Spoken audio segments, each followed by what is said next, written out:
अच्छा, कभी सोचा है कि हमारे आसपास की हर चीज असल में किस चीज से बनी है? स्कूल में हम सबने एटम की एक तस्वीर देखी थी, याद है? एक सेंटर और उसके चारों ओर चक्कर काटते छोटे छोटे गोले। वो तस्वीर असल में कहानी का बस एक पन्ना है, पूरी किताब नहीं। आज हम उस किताब के अंदर उतरेंगे, एटम की असली, अजीब और अद्भुत दुनिया में। तो सवाल ये है कि एक एटम असल में दिखता कैसा है?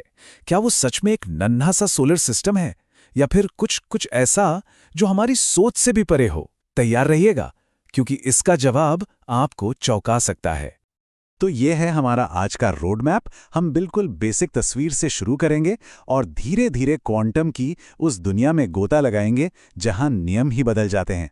चलिए ये सफर शुरू करते हैं।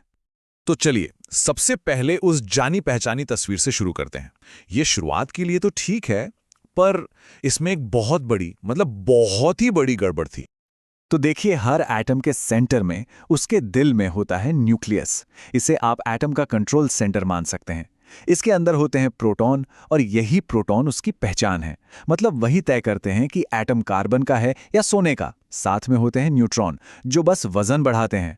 सुनने में तो ये सब बड़ा सीधा साधा लगता है ना? लेकिन असली कहानी यहीं से उलझनी शुरू होती है।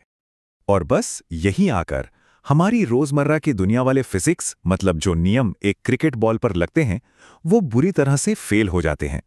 उन नियमों के हिसाब से न्यूक्लियस के चारों ओर घूमते हुए इलेक्ट्रॉन को लगातार अपनी एनर्जी खोनी चाहिए और पलक झपकते ही धड़ाम से न्यूक्लियस में गिर जाना चाहिए।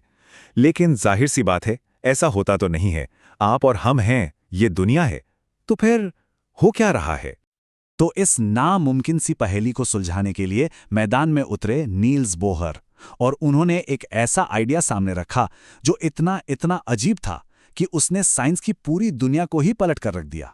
ये क्वांटम वर्ल्ड में हमारी पहली असली छलांग थी। बोर का आइडिया एक शब्द पर टिका था, क्वांटाइज्ड। अब इसका मतलब क्या है? जरा सोचिए। एनर्जी एक ढलान या रैंप जैसी नहीं है जिस पर आप कहीं भी रुक सकते हैं। नहीं, ये एक सीढ़ी की तरह है। आप या तो पहले पायदान पर होंगे, या दूसरे पर, या तीसरे पर। बीच हवा में तो नहीं लटक सकते, है ना? बस बोर ने कहा कि इलेक्ट्रॉन की एनर्जी का भी यही हाल है। वो सिर्फ कुछ खास पायदानों पर ही हो सकती है। तो बोहर के मॉडल के हिसाब से इलेक्ट्रॉन ऐसे ही आवारा नहीं घूमते, वो फिक्स्ड एनर्जी वाले ऑर्बिट्स में रहते हैं। हाँ, वो एक ऑर्बिट से दूसरे में जंप कर सकते हैं, पर बीच में कहीं नहीं रह सकते। और जानते हैं सबसे कमाल की बात क्या थी? इस मॉडल ने हाइड्रोजन एटम से निकलने वाली रोशनी के रंगों की एकदम एकदम परफेक्ट भविष्यवाणी की। वो जो न्यूक्लियस में गिरने वाली प्रॉब्लम थी, वो सॉल्व हो चुकी थी। तो बोहर का मॉडल एक बहुत बड़ी जीत थी। लेकिन साइंस में अक्सर ऐसा होता है, एक जवाब अपने साथ 10 नए सवाल लेकर आता है। और ये नया सवाल हमें एक और भी ज्यादा अजीब दुनिया में ले जाने वाला था। सवाल सीधा सा था, आखिर यही खास ऑर्बिट या पायदान ही क्यों? ऐसी कौन सी चीज थी जो इलेक्ट्रॉन को बीच में कहीं टिकने नहीं दे रही थी? देखिए, बोहर का मॉडल ये तो बता रहा था कि क्या हो रहा है, पर यह नहीं समझा पा रहा था कि क्यों हो रहा है। और इसका जवाब उसने तो जैसे फिजिक्स की बुनियाद ही हिला दी। फिर आए लुई डी ब्रोगली और उनके दिमाग में एक बहुत ही हैरत अंगेज आइडिया आया। उन्होंने सोचा, क्या हो अगर इलेक्ट्रॉन सिर्फ एक नन्ही सी गेंद ना हो? क्या हो अगर वो एक लहर, एक वेव भी हो? अब सुनने में ये बात उतनी ही अजीब थी जैसे कोई कहे कि क्रिकेट की बॉल भी एक पानी की लहर है, पर वो बिल्कुल सही थे। ये जो इक्वेशन है ना, यही इस पूरे राज की चाबी है। ये किसी भी चीज के पार्टिकल वाले नेचर को, मतलब उसके मोमेंटम को, उसके वेव वाले नेचर, मतलब उसकी वेवलेंथ से जोड़ता है। अब देखिए, एक बड़ी चीज जैसे क्रिकेट बॉल के लिए ये वेव इतनी इतनी छोटी होती है कि हमें पता ही नहीं चलता, पर एक नन्हे से इलेक्ट्रॉन के लिए ये वेव ही सब कुछ है। और इसी से पता चलता है कि क्यों सिर्फ कुछ खास ऑर्बिट ही मुमकिन है, क्योंकि सिर्फ उन्हीं ऑर्बिट्स में इलेक्ट्रॉन की वेव खुद के साथ परफेक्ट हार्मनी में होती है। बिल्कुल वैसे ही जैसे गिटार का तार छेड़ने पर एक खास धुनी निकलती है। तो इलेक्ट्रॉन का ये जो डबल रोल है कि वो एक ही टाइम पर पार्टिकल भी है और वेव भी, यही अजीब बात हमें सीधे साइंस के सबसे फेमस और शायद सबसे ज्यादा कंफ्यूजिंग आइडिया तक ले जाती है। वर्नर हाइजेनबर्ग ने एक बहुत गहरी बात पकड़ी। उन्होंने कहा, अगर इलेक्ट्रॉन एक लहर की तरह फैला हुआ है, तो फिर उसकी कोई एक फिक्स्ड जगह कैसे हो सकती है? यहीं से आया उनका अनसर्टेनिटी प्रिंसिपल, जो कहता है कि आप जितनी ज्यादा सटीकता से ये जानने की कोशिश करेंगे कि इलेक्ट्रॉन कहाँ है, आप उतनी ही कम सटीकता से जान पाएंगे कि वो किस तरफ जा रहा है। और इसका उल्टा भी उतना ही सच है। और सुनिए, ये हमारे नापने वाले इंस्ट्रूमेंट्स की कोई गलती नहीं है, ये तो कायनात का, यूनिवर्स का एक फंडामेंटल रूल है। गणित में भी यही बात झलकती है। ये एक तरह का कुदरती लेन देन है। अगर एक चीज ज्यादा पक्की होगी तो दूसरी अपने आप कच्ची हो जाएगी। आप दोनों चीजें, मतलब उसकी पोजीशन और उसका मोमेंटम, एक साथ 100% सटीकता से जान ही नहीं सकते। और इसी के साथ एक तय रास्ते पर एक ऑर्बिट में घूमते हुए इलेक्ट्रॉन का आइडिया हमेशा के लिए खत्म हो गया। इलेक्ट्रॉन असल में किसी एक जगह पर होता ही नहीं है। वो तो एक प्रोबेबिलिटी क्लाउड, यानी संभावना के बादल में मौजूद होता है। एक धुंधला सा एरिया जहां उसके पाए जाने के चांस सबसे ज्यादा होते हैं।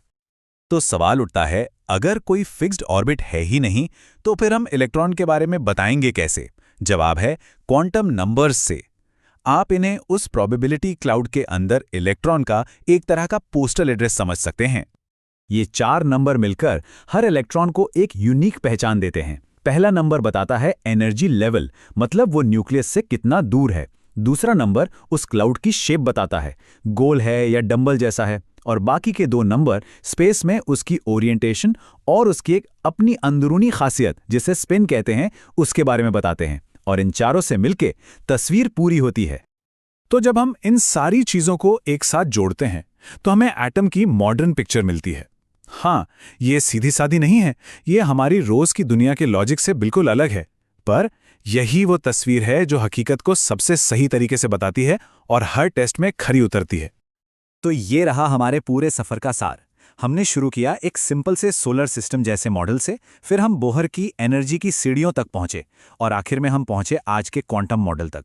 सेंटर में एक न्यूक्लियस और उसके चारों ओर कोई तय रास्ते नहीं, बल्कि ऑर्बिटल्स कहे जाने वाले संभावनाओं के खूबसूरत धुंधले बादल। तो आखिर इन सब बातों का मतलब क्या निकलता है? मतलब ये कि ये जो ठोस दुनिया हमें दिखती है वो असल में ज्यादातर खाली जगह है। मतलब ये कि हकीकत अपनी जड़ों में पक्की नहीं है, बल्कि संभावनाओं का एक खेल है। और ये सब कुछ क्वांटम मैकेनिक्स के उन्हीं अजीब व गरीब पर कमाल के नियमों की वजह से होता है।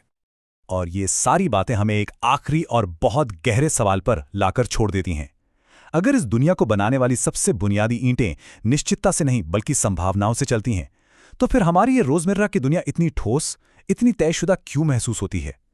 ये एक ऐसा सवाल है जो क्वांटम की अजीब दुनिया को हमारी जीती जागती हकीकत से जोड़ता है। इस सफर पर मेरे साथ एटम के इतने अंदर तक आने के लिए शुक्रिया।